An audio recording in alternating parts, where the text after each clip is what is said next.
बरेच वर्ष खोकला येतोय, कोरडा खोकला येतोय आणि काही कारण कळत नाही. अरे बापरे. तर त्यांच्या तपासण्या झालेल्या होत्या, काही कारण समजत नव्हतं. त्यांची जेव्हा मी हिस्ट्री घेतली त्याच्यात असं लक्षात आलं की ते शाळेत असताना देखील खोकायचे, कमी खोकायचे. अच्छा. आणि पण नंतर त्यांनी शिकवण्या सुरू केल्या आणि तेव्हा तो खोकला वाढला. पण ते जेव्हा पुण्याच्या बाहेर जायचे तेव्हा खोकला कमी व्हायचा. बरं. तर असं लक्षात आलं की आता मॉडर्न हायस्कूलमधले आमचे जे वर्ग होते ते बऱ्यापैकी हवेशीर होते आणि मोठे होते. तर या गृहस्थांना खडूची अलर्जी झाली होती, खडूच्या धुळाची. खडूच्या धुळाचा त्रास व्हायचा. पण ते जेव्हा शिकवण्या करायला लागले तेव्हा त्यांची खोली छोटी होती, तर या धुळीचा त्यांना त्रास वाढायला लागला. अरे बापरे. तर एक सोपा उपाय होता की हल्ली डस्टलेस चॉक्स असे मिळतात.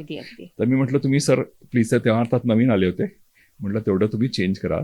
ते केल्यावर तुमचा खोकला गेला. अरे वा. अशी सोपी गोष्ट असते, स्वतःला लक्षात येत नाही. रसिक मोहिनी.